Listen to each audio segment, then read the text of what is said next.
Welcome to the podcast. An hour a day. Is your son or daughter on their phone too much? Does it feel like that thing is glued to their hand? And what's the right amount for a kid to be on their phone? What is that magical number? And at what age should a kid receive a phone? And we're not talking about a flip phone, although I wish we can give kids those. Those are kind of hard to find. I'm talking about smartphones where kids have all this access, all these apps, all these opportunities to be distracted. So what's the right age? When did you give your son or daughter their first phone? And were there rules? Did you have a way to limit their screen time? Were you able to monitor it? Did you try to keep track? Did you get lazy as time went by? Did they find ways to sneak around it? And what are they doing exactly? Like, why are they always on it? Probably nonsense, right? Like, what are they doing? TikTok, X, video games, WhatsApp, YouTube, Snapchat, who knows what else? Hunched over, bending their neck, looking down. What are they doing? And why are they on it so much? Has it made them lazy? I have an idea, a suggestion, a solution, a simple rule, but you have to be consistent. For anything like this, you have to be consistent, but you want to make it a habit. And I suggest that you start today. So this simple rule, no phone for an hour a day, no technology, no iPad, no TV, nothing like that, no electronics.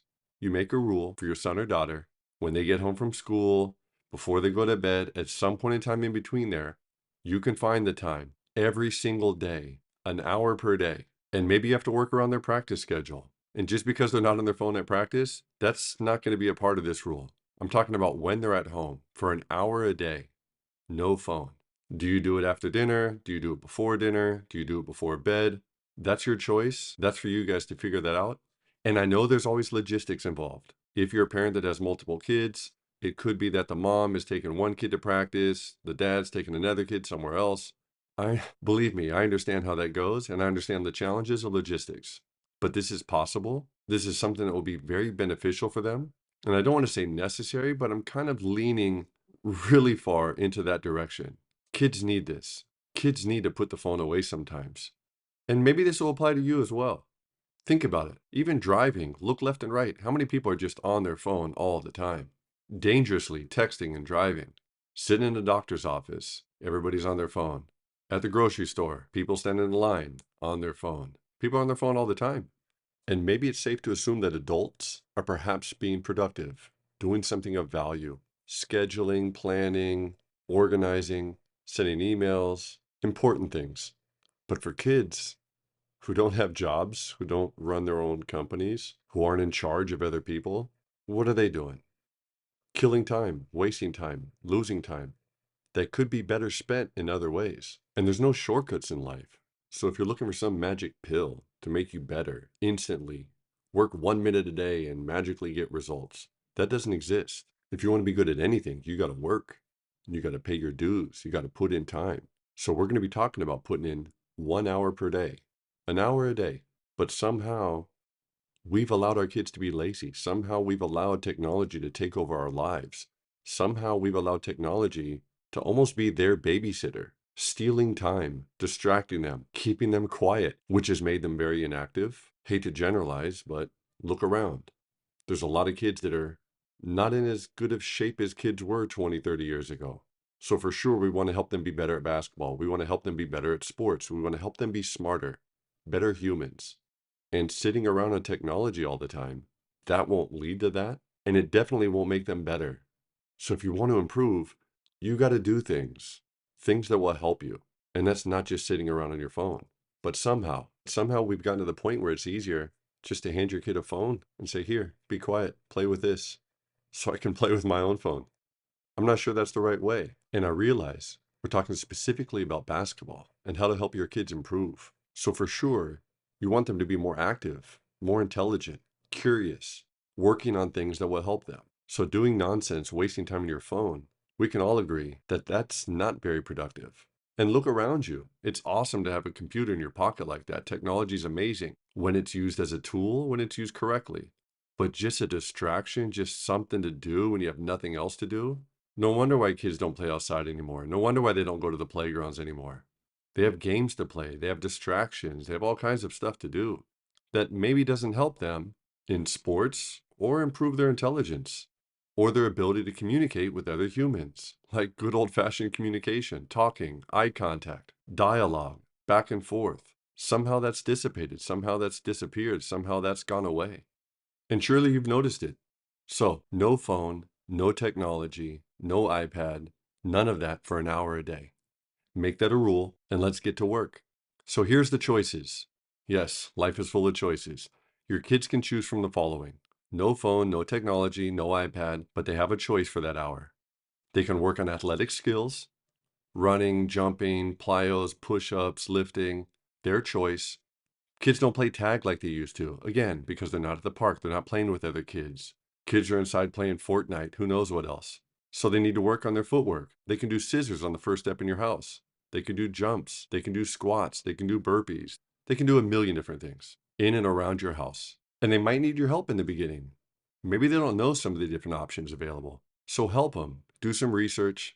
And again, I realize you have to use technology to do this, but before that hour starts, do some research, look on YouTube, look online, Google it, and figure out what are some exercises you can do just with your body at home. Jumping jacks, push-ups, high knees, tuck jumps. There's a bunch of exercises you can do. You can also juggle. Get 3 tennis balls, practice juggling, work on your hand-eye coordination. You can throw a ball off the wall, catch it back and forth, especially with your weaker hand. And you can track some of these things. Figure out how many they can get in a row. Maybe they compete with their brother or sister. Maybe they compete with you. Maybe they compete with their neighbor. And eventually, it will become fun when they see themselves getting better. But help them come up with ideas. Help them come up with exercises. Use technology before that hour starts and show them some examples. And over time, you'll start to see kids develop a plan and create their own plan and develop some objectives that you can help them with and talk about. And it would be great if you can be around them. The younger they are, they're going to need that. But as they get older, they'll develop their own planning system.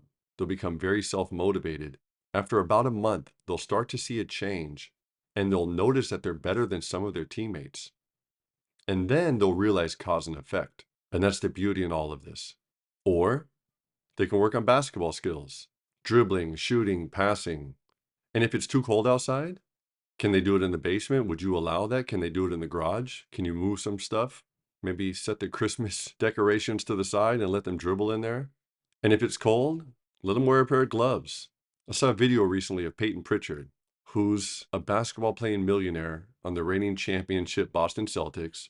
And if you don't know who Peyton Pritchard is, he's the prototypical, and I'm sure it says this on the scouting report, he's a short white kid. He's listed as 6'1", but it's the NBA, so for sure maybe a little bit less than that. And in a league full of giants, Giannis, Jokic, just these huge guys, in a league full of long, lanky athletes, he's in the NBA, having success. A 6'1", well, listed as 6'1", a 6'1" white kid that isn't dunking through his legs, isn't crazy athletic. Why is he there? Super skilled, super smart, basketball IQ, plays hard defense, hustles. And he's kind of got a reputation now of being the guy that hits buzzer beaters. Go ahead and look those up, search those on YouTube. He's impressive. But his work ethic, that's what got him there. So there's hope. There's hope for your son or daughter. But they got to work, just like he did. In the basement, in the garage, with the gloves on, dribbling, working, motivated, trying to get better, using their time wisely. He's a great role model for that. So there's these videos of him out there showing what he did when he was younger, showing what he does now, showing what he did to get where he's at. In the basement, in the garage, working on his ball handling, just pounding away over and over and over. And it talked about what he did when he was young, when he was in high school, when he got to college, and now he's a pro. But he was self-motivated or intelligent enough to listen to those around him, and he worked hard on his skills. Think about the famous videos of Steph Curry that float around. His pregame routine. Everybody knows he kind of chucks up a bunch of long shots from half court and from the tunnels and all that stuff. But what does he do before that? He's doing ball handling drills. Good old-fashioned stationary ball handling drills. Knees bent, dribbling the ball around his legs, sometimes one ball, sometimes two balls. Stationary ball handling drills. And they help him. He's working daily on his craft, doing simple drills. So, all kinds of drills available online, YouTube, search it, or send us a comment. We'll send you a couple of videos that we recommend. And have you ever seen the one where somebody puts a ball inside a plastic bag and works on ball handling, kind of makes the ball a little bit slippery. Can't exactly do that with a brown paper bag, so maybe that's not an environmentally friendly way of doing it, or you got to pay an extra 10 cents to get that plastic bag these days. But doing drills in the basement, outside, in the driveway, in the garage, it helps you, makes you feel comfortable with the ball in your hands, allows you to be in the game and feel like I've been there, I've done that, I've paid my dues, I've invested in myself. The ball feels natural in my hands, almost like a ball in a string. I'm sure you've heard that before. That doesn't happen if you don't work on it. And that definitely doesn't happen if you only go to practice. Because how much individual skills are even done in team practices? Coaches can't always find time to do that because they got to make sure the kids know how to run the plays, they got to work on defense, they have all kinds of stuff they have to do. So the individual component, the individual skills, you have to do extra if you want to be great. Or they can read a book. They can sit in a chair or lay in their bed, no distractions, no noise, no phone, no music, just reading, building their mind, learning, improving their imagination, problem solving, gaining knowledge, and developing their ability to visualize. I could go on and on and on about the benefits of reading, but kids don't do that anymore. And if they do, they're scrolling through stuff on their phone and picking out bits and pieces, just kind of scanning. And I'm sure as an adult, you're a little bit guilty of that too. So they have three choices. You're going to make sure that they set aside their phone, put it in your pocket for all I care. Take it, put it away, put it on top of the fridge somewhere they can't reach it. But no phone, no technology. They have three choices. Work on athletic skills, work on their body, work on basketball skills, or they're going to read. And let's think about what this could do over time, over a period of time. What can this do for them? And you probably don't want to be a hypocrite. So would this help you too? Can you also do it? Would you be a better person if you did this? Have you allowed yourself to slip a little? A little bit? Are you not as strong as you used to be? Do you get tired easier? Do you notice that you lose your breath walking up a flight of steps? Maybe this could help you too. Maybe you can do a little bit of exercise and then read a book. But this isn't necessarily just for you. I want to focus on your kids and you being an amazing parent to help your kids. What could this do for them? Think about it.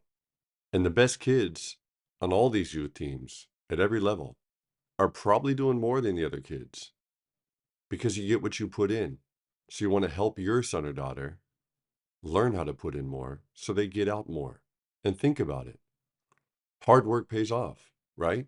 But nobody naturally just does hard work on their own. You have to teach them how to do that.